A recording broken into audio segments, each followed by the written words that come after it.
colega Paulo Fontes me pediu para fazer esta comunicação e afinar esta colaboração, eu pensei em registros diversos, portas de entradas diferentes para este problema, mas acabei por me centrar num ponto de partida que me parece pôr em contacto muitas disciplinas, porque ele tem como primeiro objeto um autor que ele próprio é um vagabundo sob o ponto de vista disciplinar, o Michel de Certeau.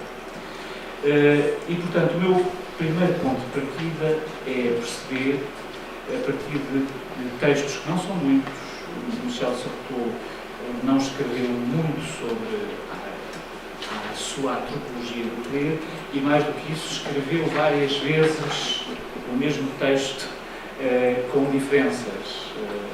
E, portanto, é um aspecto curioso que é seguir essas diferenças no conjunto de textos que ele foi escrevendo. Há, de facto, dois momentos no seu trabalho em que ele se centra sobre isto.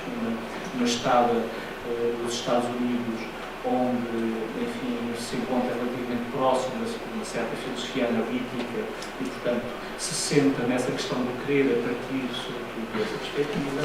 E depois uma outra estada na Universidade de Urbino, aliás, é uma universidade muito simpática, se escreverem para lá, eles mandam os textos que ele, na altura, produziu no âmbito de seminários que foram realizados. E aí ele está mais próximo de uma aproximação ao querer a partir de uma certa conceptualidade semiótica que na altura era muito emergente. Mas, de facto, o Michel Certeau parte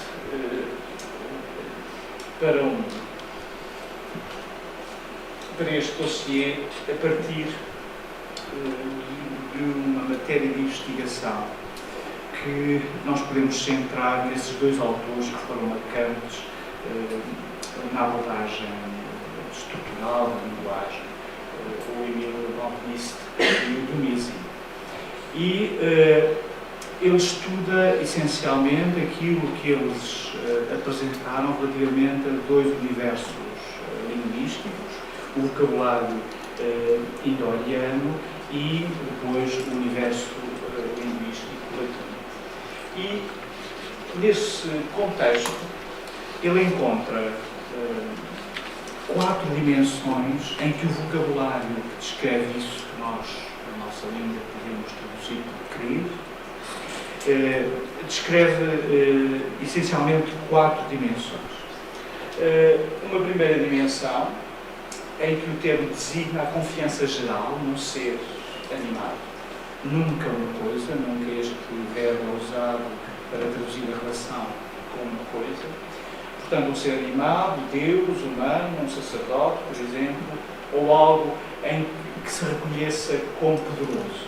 Portanto, uma relação, se quiserem, de submissão face a um determinado poder.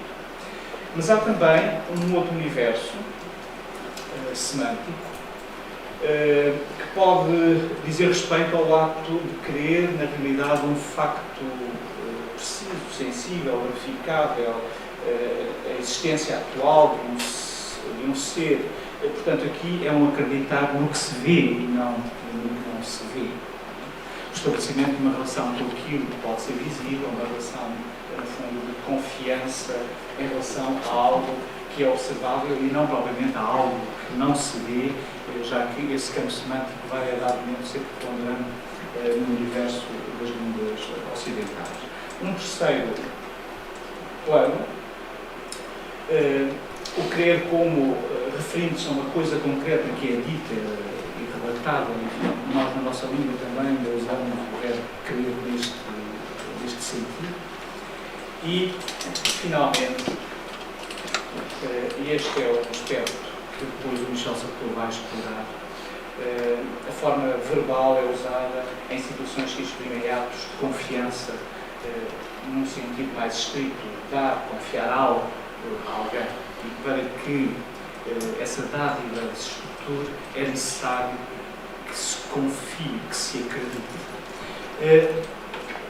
Se passarmos para o universo do vocabulário latino, aí nós encontramos correspondências interessantes.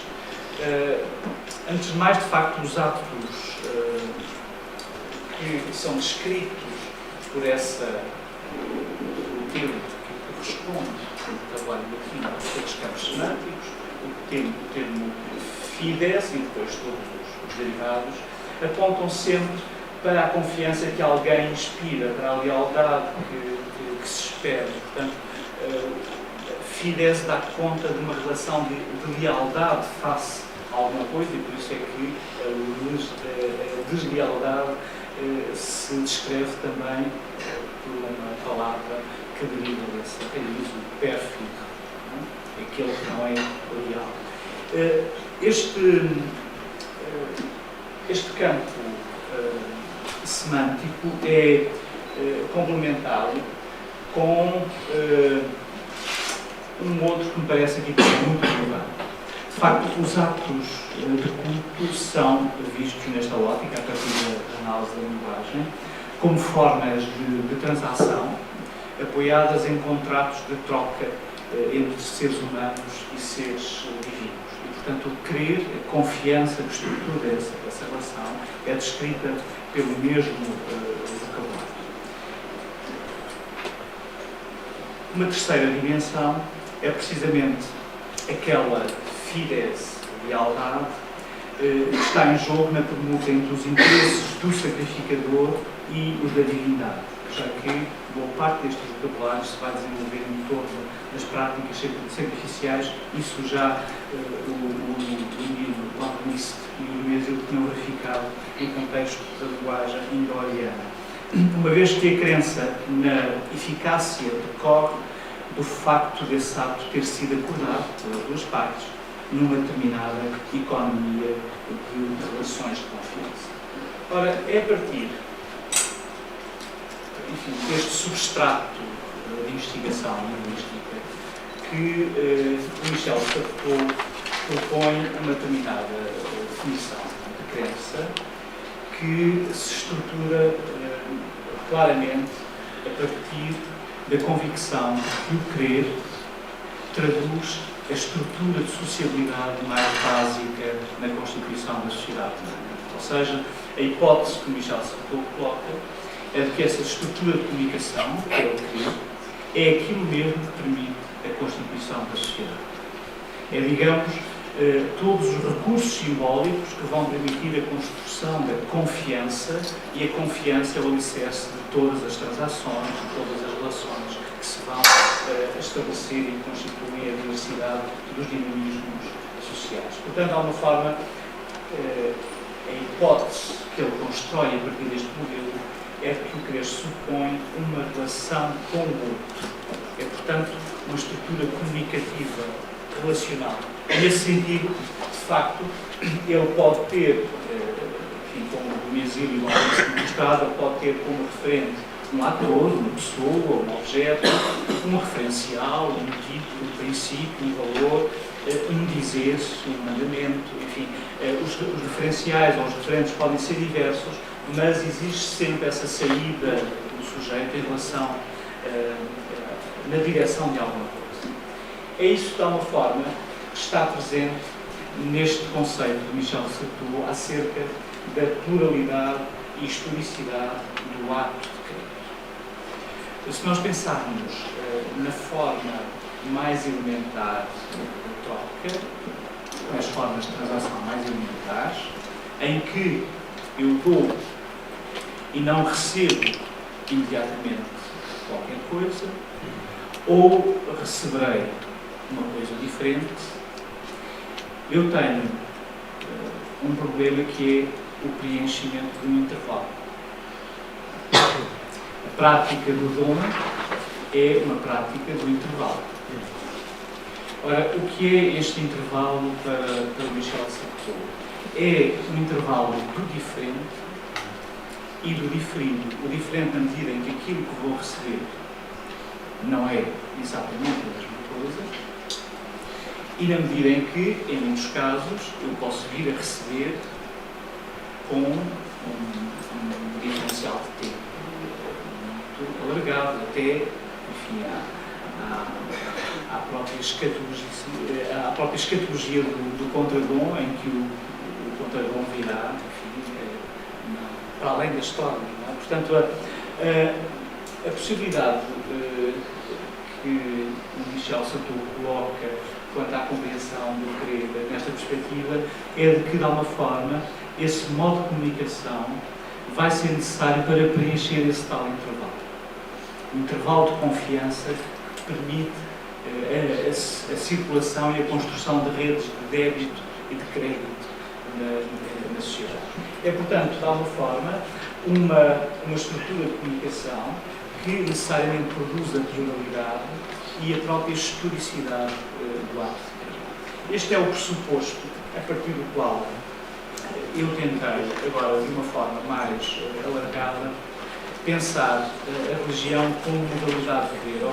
Se repararem, grande parte das teorias sociais acerca da religião tiveram enredadas, isso é talvez mais relevante no campo da sociologia do que de outras ciências sociais, mas estiveram muito enredadas no problema de saber se a religião deve ser definida a partir de uma perspectiva funcionalista, ou seja, descobrir o que são funções do religioso na sociedade e depois observar, evidentemente, que essas funções podem estar muito para além daquilo que é o campo denotativo ou institucional do religioso na sociedade, ou então perspectivas,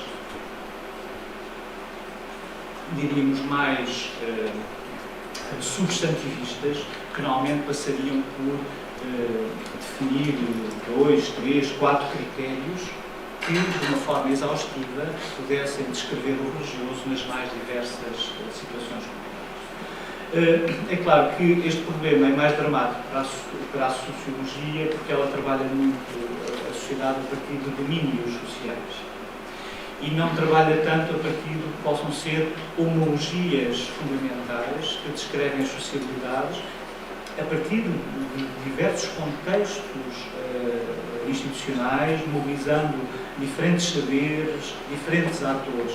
Ora, entrar na religião a partir de uma antropologia do querer é, a meu ver, evitar este problema e, de alguma forma, encontrar uma maneira de também não isolar o objeto de religião, que tem sido um dos problemas a partir dos estudos da religião, enfim, no século XX, que é um certo isolamento da religião como objeto, que tem consequências para os que estudam esse objeto, que em muitos casos acabam de ficar marginalizados nas próprias instituições académicas e de investigação, mas também para criar a ilusão, às vezes, de que a religião é uma coisa insondável, que é uma coisa incomensurável, que não pode ser comparada a mais nada, em última análise, que só é possível um discurso sobre ela a partir da própria experiência do religioso. Ora, a possibilidade de pensar a religião como uma experiência que pode ser relacionada a partir desta homologia fundamental com outras experiências sociais ou com o campo mais vasto da experiência social, parece ser, de facto, uma porta de entrada interessante. E é nesse contexto que, de facto, eu vos propunha não uma definição da religião, mas uma espécie de programa de abordagem da religião que pudesse ter estes três eixos que correspondem, de alguma forma, a tendências nas ciências sociais, mas que, a meu ver, não precisam necessariamente ser tendências exclusivistas, que se excluam. E a primeira seria esta, de pensar a religião como um quadro de referência e sistema de classificação nas culturas. Bom, quando falamos de um quadro de referência ou um quadro referencial, do que é que estamos a falar? Estamos a falar, evidentemente, de um dispositivo classificatório que torna possível diferentes taxonomias nos vários sistemas de crenças. Enfim, pensem naquelas disjunções habituais, sagrado-profano, puro-impuro, clérigo-lei, enfim, há um conjunto de disjunções que constroem, no fundo, uma forma de classificar a realidade.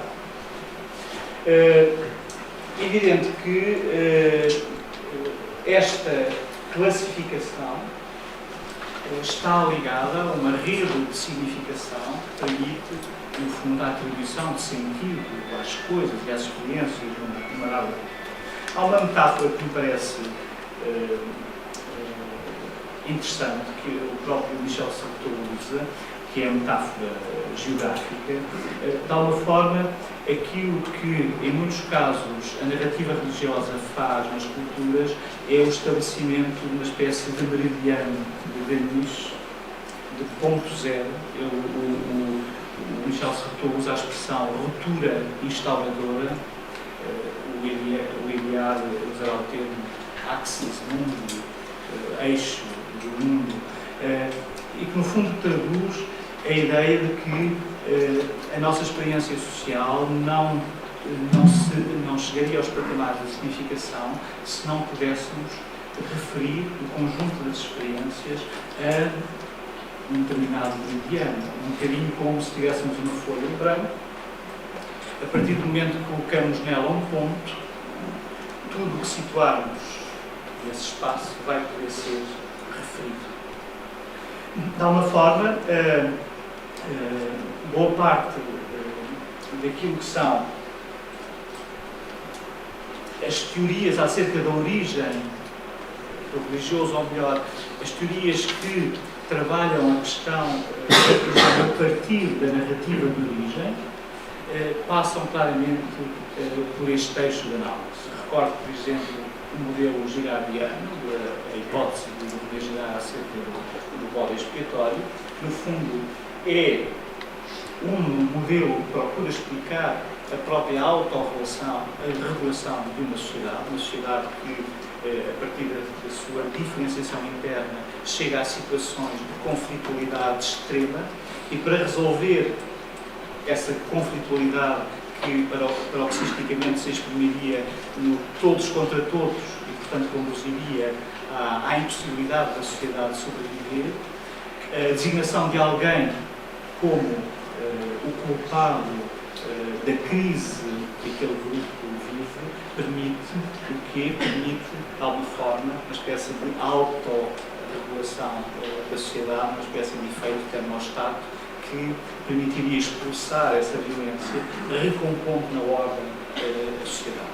Ora, o René Girard, para sustentar a sua hipótese, socorre-se essencialmente de mitos de fundação de cidades. Enfim, o mais clássico de todos, da fundação de Roma, mas também a narrativa da tragédia grega, como por exemplo da Édipo, onde o próprio rei, neste caso, é o bode expiatório, é a vítima sobre a qual a cidade se vai reconciliar e se vai unificar. De alguma forma, neste contexto, da hipótese girardiana, a religião vai aparecer como um edifício institucional que vai promover a perpetuação desta violência que soluciona a crise. E, portanto, por isso ele dá tanta importância ao rito do sacrifício, porque o rito do sacrifício faria como que seria como que um rito profilático. A violência própria do sacrifício transportaria permanentemente esse efeito pacificador à sociedade, usando, neste caso, um material simbólico, o ritual. Neste caso, na hipótese do René Girard, as próprias instituições sociais nasceriam deste processo genético, digamos.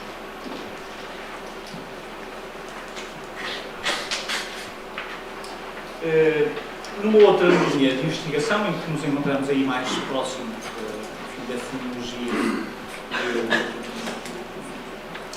do Romeno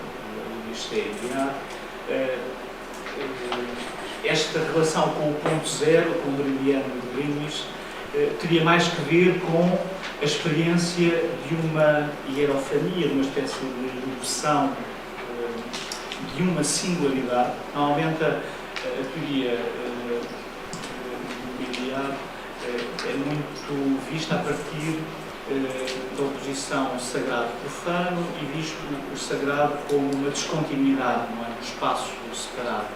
Mas a mim parece-me que também pode ser vista pelo tópico da singularidade. Ou seja, essa emergência do sagrado, isso que ele vai descrever como eixo do mundo, axis mundi, no fundo traduz o quê? Traduz a emergência de uma singularidade que vai poder referenciar-se, vai poder ser referência para um conjunto de práticas e organizações culturais. Por isso, por exemplo, parece-me muito interessante e sob esse ponto de vista, na historiografia portuguesa, parece muito relevante a importância e intensidade, por exemplo, ao estudo dos santuários e das práticas em torno dos santuários, são um lugar de verificação, a meu ver, do que é a religião a partir desta estrutura de crer. Nós podemos, de alguma maneira, neste contexto, e seguindo aquilo que é, por exemplo, a leitura que um antropólogo do direito, o Pierre Legendre, faz desta tradição, ver depois nas montagens rituais uma espécie de mise-en-scène disso que é constante referência a uma narrativa de origem. A montagem ritual seria como que o pôr em cena o fundamento, a referência. E, portanto, daí, reparem todas as dimensões de teatralidade, de performatividade, que normalmente descrevem as estruturas rituais, e aí numa homologia, eu diria, muito numa comunicação muito forte entre a experiência do político e a experiência do religioso. Enfim, que eu gostaria de vos mostrar muito rapidamente são, digamos, imagens que todos nós temos muito presentes e que, a meu ver, dão conta, aqui neste caso, a partir do próprio dispositivo espacial, do que é esta configuração de um mundo que se vai representar como que fechado sobre si próprio, como centro, e, portanto, isso se apresenta como acabado. E o espaço, certas configurações do espaço sagrado, traduzem precisamente esta concentração. Reparem, isto, enfim, todos reconhecerão, Meca, também reconhecerão Stonehenge, também reconhecerão, com certeza, esta fotografia do Santuário de Fátima no dia 13, enfim, o caráter acabado acabou por ficar de alguma maneira mais completo desde que foi construída a Igreja da Santíssima Trindade, que de alguma forma acaba, torna mais acabado, pleno de si, o espaço construído. Praça de São Pedro. As chamadas mega-igrejas nos Estados Unidos, conhecem esse fenómeno, enfim, reconhecerão facilmente o dispositivo, mas também a cerimónia de inauguração dos Jogos Olímpicos em Pequim. Tenho 3 ou 4 imagens que, enfim, não tenho tempo para abordar isso. A antropologia tem em particular, a etnomusicologia tem em alguns casos abordado este problema, que é, nos dispositivos rituais, as configurações de práticas coletivas e como, de alguma forma, elas transportam uma estrutura que, de alguma forma, ultrapassa aquilo que é a própria performatividade, neste caso, do grupo de prática comunitária de canto, e, de alguma forma, transportam uma estrutura que é a estrutura da própria sociedade. Neste caso, um grupo de crianças sul-africanas, mas também os pequenos cantores La Claude, um grupo conhecido de França, um grupo de mulheres sueto, um grupo de mulheres sufi,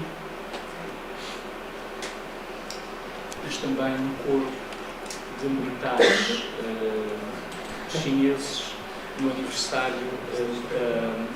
aniversário dos 90 anos do Partido Comunista da China. Enfim, podíamos mostrar um grupo de canto alentejano, podíamos mostrar um grupo de mulheres do Minho. Enfim, em todas estas configurações, de alguma maneira, e isso depois, em alguns casos, tem uma dimensão claramente cerimonial, o que nós podemos encontrar é uma organização performativa que não se esgota apenas, evidentemente, naquilo que é a prática, neste caso, do canto comunitário, mas transporta, evidentemente, uma mensagem, transporta uma informação acerca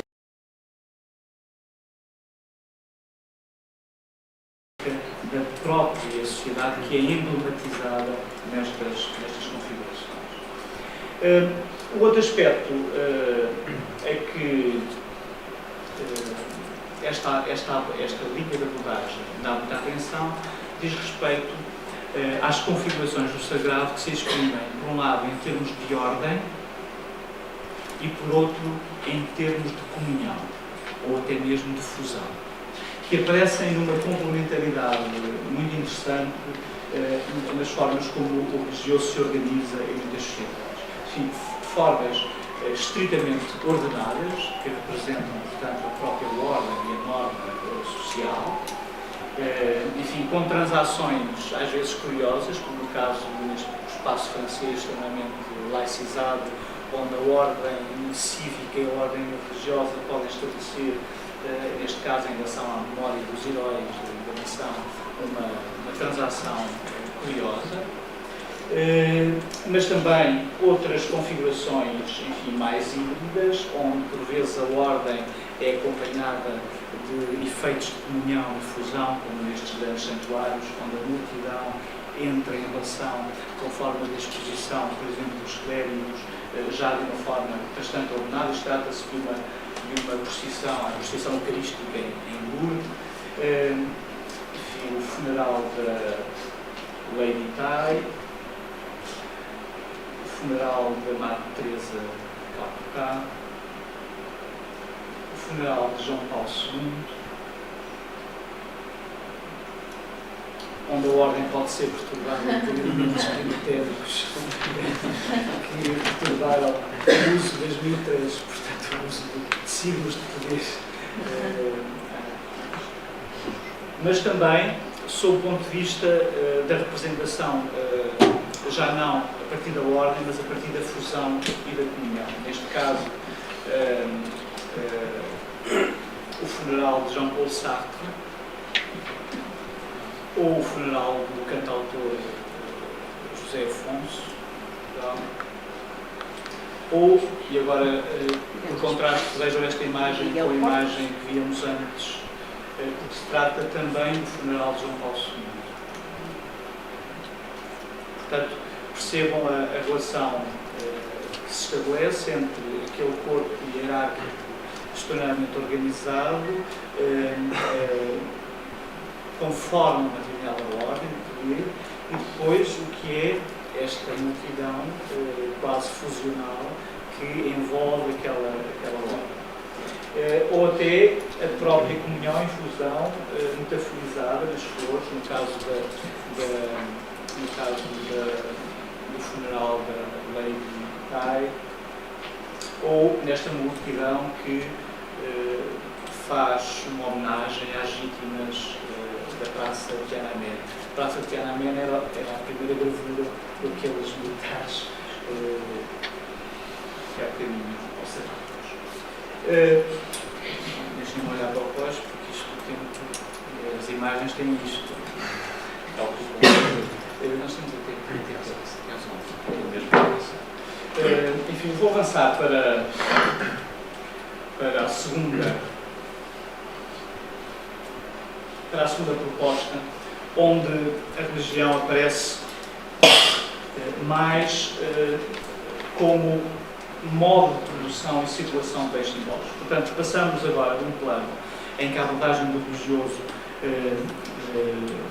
de alguma forma dirige às dimensões semânticas, as dimensões de atribuição de significado, as dimensões de construção de uma determinada ordem e significação para uma observação que privilegia a observação do campo religioso, e já não é por acaso que eu estou a usar a expressão campo religioso, como um contexto de forças que estão em luta, e que estão em luta em função do quê? Em função de uma determinada circulação de bens simbólicos. É claro que aqui temos uma personalidade de referência muito importante, que é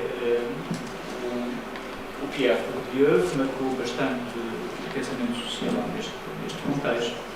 E, de facto, o sociólogo francês define a religião como um conjunto de bens simbólicos relativos à esfera do sagrado, mas centra a sua atenção não no terreno dos significantes, mas no conjunto de relações objetivas que se estabelecem entre posições. E são essas posições objetivas que definem o que ele designa de campo religioso. Neste caso, o objeto de estudo não são propriamente os bens simbólicos na sua dimensão semântica e sintática, os seus significados, isso estava muito presente no eixo anterior. O que interessa mais a esta perspectiva é a compreensão da própria luta pelo poder de definir essas significações. Definição, produção e reprodução são, evidentemente, conceitos fundamentais na proposta de Bourdieu. Eu avanço um bocadinho, não teremos tempo para ver todos os slides. De alguma maneira, neste contexto, aquilo que interessa a Bourdieu é perceber que condições vão permitir essa alquimia que consiste na ótica dele, um processo simbólico social fundamental, que é tornar o arbitrário necessário. E, portanto, a visão que ele tem do processo simbólico da construção do campo religioso é de uma espécie de cosmicização da sociedade.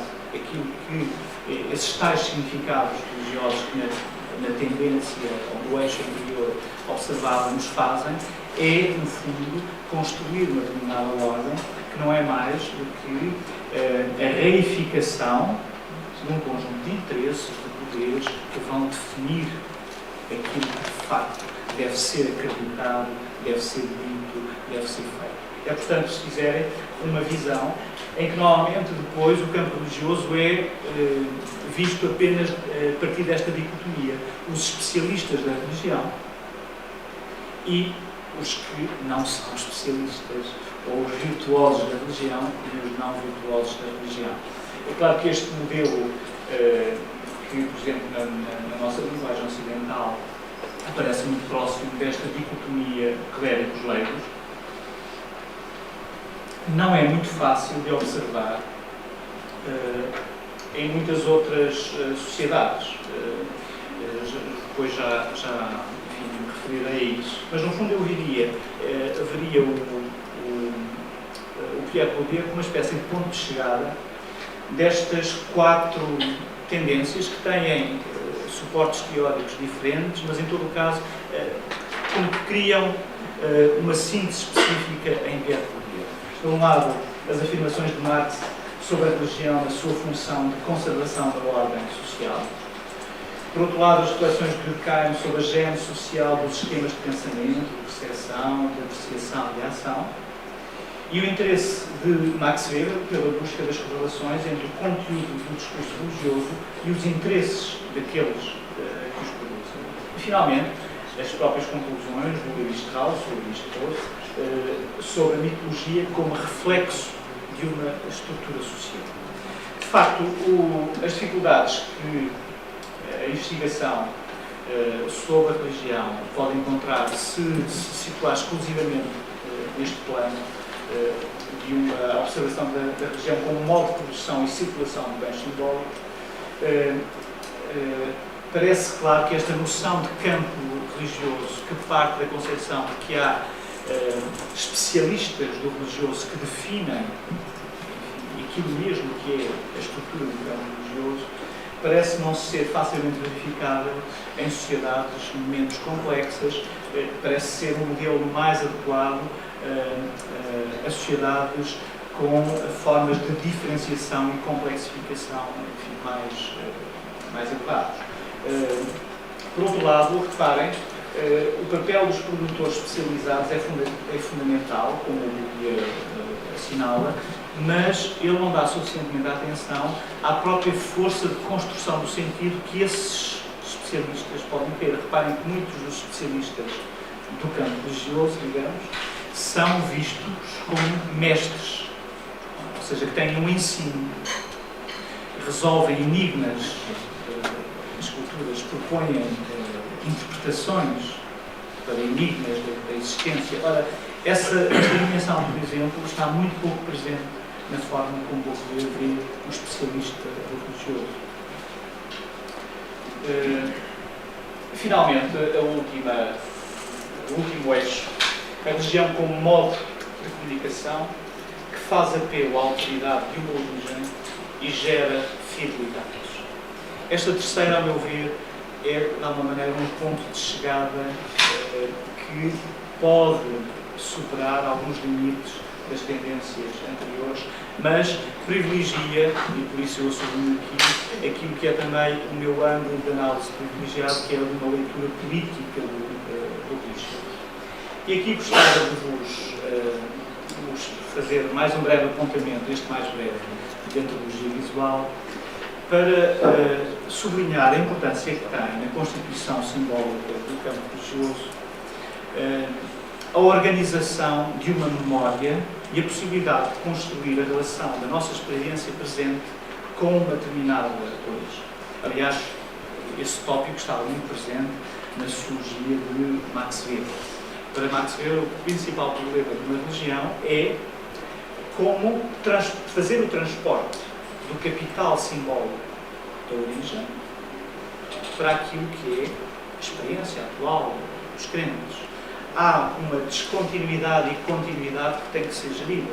No caso da ortodoxia cristã, por exemplo, a construção da ideia de sucessão apostólica, que vai precisamente organizar esse transporte de um capital simbólico das origens para o início. E isso depois traduz-se, por exemplo, iconicamente, em muitos casos, a partir de genealogias, de organizações que procuram fazer a cadeia dos acontecimentos. E reparem que isso pode ter recursos muito diversos, como neste caso, em relação à família marxista, leninista, stalinista, maoísta, enfim, por aí fora.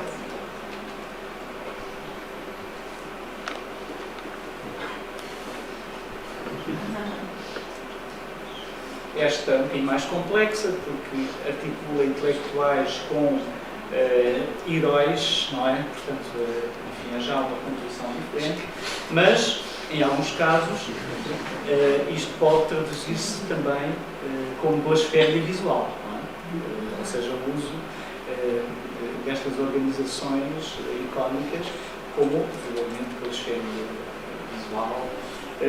E neste contexto, reparem, ao contrário de outras representações, volto atrás só para não perderem isto, ao contrário de outras representações, que são normalmente construções de relação com a origem verticalizadas, observaram que esta era toda horizontalidade, havia uma linha horizontal sempre. Ou seja, a relação com a origem não é verticalizada, mas é uma relação que é colocada numa sequência horizontal, onde todos estão a olhar na mesma direção, na direção do futuro. Portanto, todos eles estão organizados em relação a qualquer coisa que os ultrapassa, mas em todo o caso não deixa de se constituir como uma linhagem. Uma linhagem, embora não vertical, mas horizontal. Vou avançar rapidamente para uma proposta que, a meu ver, me parece muito emblemática desta tendência, que é a proposta que a socióloga francesa, a Danielle Hervé-Léger, faz num texto de 93, uma obra que ela intitula La Religion pour Mémoire, e ela procura pôr o problema da observação socioantropológica e religioso a partir da questão da memória.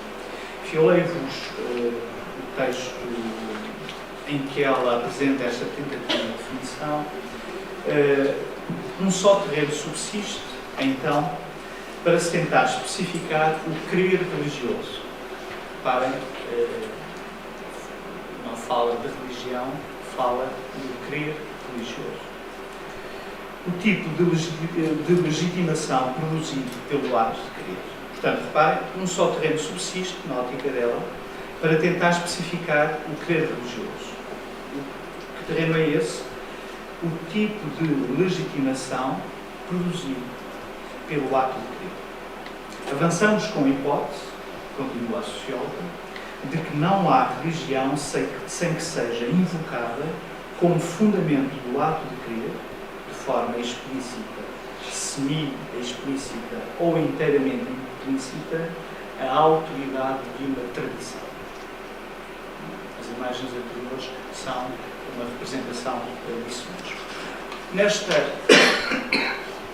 Nesta proposta, a definição da religião como modo de querer, que apela à autoridade legitimadora de uma memória autorizada, coloca no centro da pesquisa a análise das modalidades específicas, segundo as quais o religioso institui, organiza, preserva e reproduz uma linhagem crente. Ou, se quiserem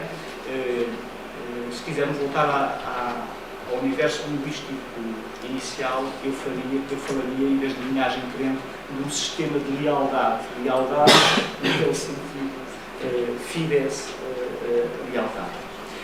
De alguma maneira, de facto, esta espécie de perspectivismo, que é reduzir o ângulo de análise a uma única porta de entrada, digamos, para o religioso, apresenta-se como um modo de colocar em perspectiva os fenómenos do querer, que não se reduz a uma definição a partir dos objetos sociais, as religiões, nos quais o religioso se manifesta empiricamente de forma compactada e concentrada. Ou seja, neste tipo de análise nós temos claramente um modelo mais funcionalista, voltando à tal distinção sociológica. Porque reparem, o que ela está, este procedimento de estruturação de um campo a partir de uma memória autorizada é evidentemente algo que ultrapassa aquilo que, sob o ponto de vista institucional, nas nossas sociedades identificamos como religião. Portanto, estamos perante uma modalidade de análise que, sob esse ponto de vista, parece ter um objeto mais amplo. No entanto, reparem que não deixa, esta aproximação da Daniela Carolina não deixa de transportar aquilo mesmo que é o problema que a sociologia tem na abordagem do religioso nas nossas sociedades no campo desta modalidade avançada, que é analisar a religião por aquilo no lugar em que parece ser mais crítica à sua subsistência, que é a organização do negócio. Ou seja, a religião parece ter dificuldades, precisamente, em poder organizar-se nestas sociedades como essa gestora da memória coletiva, na medida em que, reparem, o paradigma que, em particular, a sociologia da religião nos anos 90 identificou é o paradigma da recomposição individual do religioso, em que essa memória seria apenas um estoque de significado, de experiências, de símbolos, que estão disponíveis para que os indivíduos façam as recomposições, o bricolage, que é a metáfora que ela própria usa, enfim, inspirando-se claramente na antropologia estrutural, fazer esse bricolage cultural que tem já como sujeito fundamental o próprio indivíduo. Portanto, reparem, esta análise, mesmo sinalizando algo de estruturante para a compreensão da experiência religiosa, acaba por também eleger aquilo mesmo que parece ser o lugar mais crítico da sua configuração nas sociedades em que vivemos.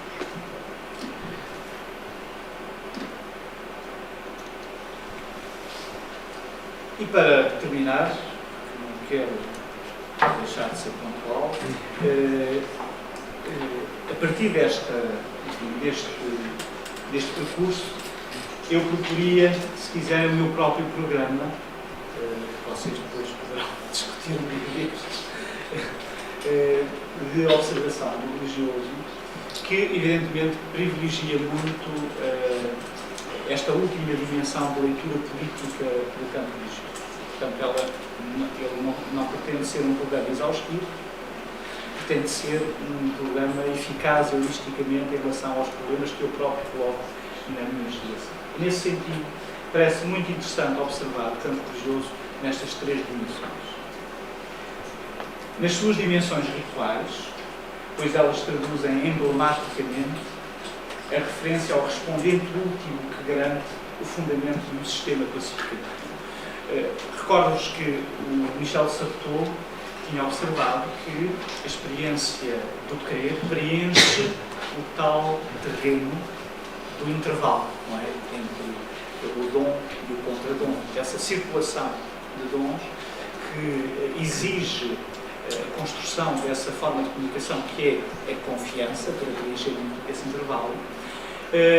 O Michel Sartor observa também que a produção de institucionalidades na sociedade preenche também esse intervalo, ou seja, ele vê o processo de complexificação da sociedade como uma espécie de diminuição do campo da confiança e aumento da normatividade social, ou seja, o contrato e o direito, por exemplo, o que vão fazer é apropriar-se dessa confiança, porque vão criar dispositivos que vão obrigar, de facto, a que aquele que recebe o dom, de facto, faça o contradom. E, portanto, as instituições vão, de alguma maneira, preencher esse intervalo. Ora, quem é o garante último do sistema de transações, das trocas, dos débitos e dos créditos que vão estruturar as sociedades numa determinada sociedade?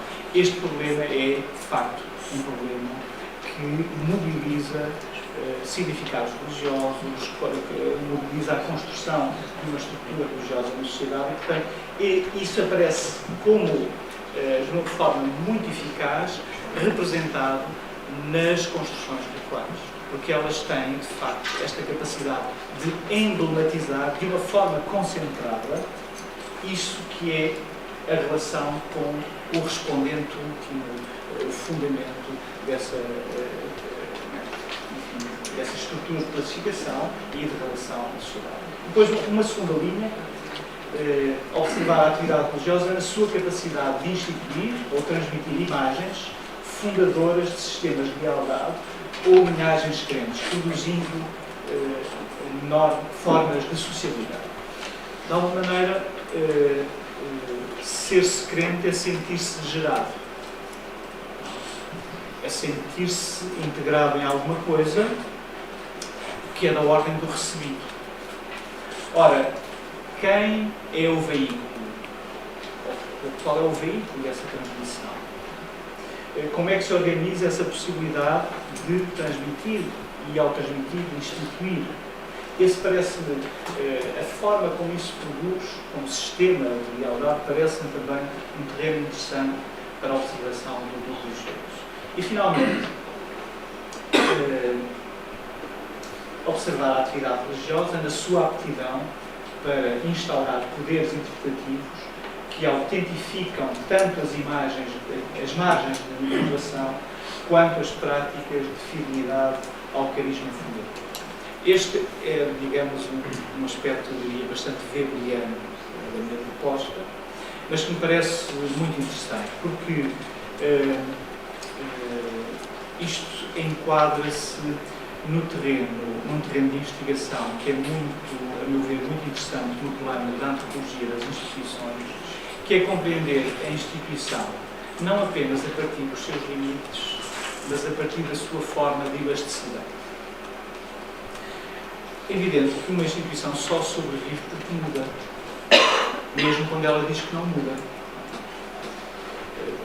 Porventura, a forma de ela agir a mudança pode ser dizer que não muda, ou mostrar que não muda, mas de facto as formas institucionais só sobrevivem porque são formas de vida e, portanto, só sobrevivem porque vão encontrando maneira de responder àquilo que são as transformações fora de si e dentro de si. Mesmo que isso seja feito sob a forma da tradição ou de uma autoridade muito disciplinada. E, curiosamente, há um trabalho religioso que me parece muito importante de perceber, que é um trabalho, às vezes, muito silencioso no campo institucional religioso, que é o trabalho sob a margem de manobra, sob a zona de elasticidade, coisas que não são explicáveis a partir dos poderes, das normas, mas que são explicáveis a partir de uma certa plasticidade que nós encontramos, sobretudo, às vezes, na periferia do próprio campo religioso. É claro que isto, como eu trabalhei sobre o sistema paroquial católico, para mim este aspecto foi muito importante. Porque se nós lêssemos o que é esse edifício institucional, que é a paróquia católica, a partir de um modelo, por exemplo, estritamente a partir do direito canónico, ou a partir das próprias configurações dogmáticas acerca do que é a pertença católica num quadro paroquial, nós não teríamos a capacidade de compreender uma enorme plasticidade que habita, mesmo neste caso, no campo católico, que, repara, é no campo cristão a Igreja com uma estrutura mais disciplinada. Tem o direito canónico, tem até a possibilidade formal de excluir membros. E, no entanto, talvez, por comparação, seja um dos universos onde encontramos, nessa margem de manobra, uma extraordinária plasticidade. E a subsistência da instituição não seria explicável sem essa plasticidade, sem esse trabalho na margem de manobra. E, portanto, é uma zona em que, por exemplo, o modelo do Diaconia é pouco eficaz para compreender. Por exemplo, no modelo dele, a paróquia ficaria reduzida à disjunção do clero e do leigo, sem perceber outro tipo de transações que se vão estabelecer, em muitos casos complexas, e que são, a meu ver, a garantia da subsistência da própria instituição, na sua instituição. Agradeço muito a vossa atenção.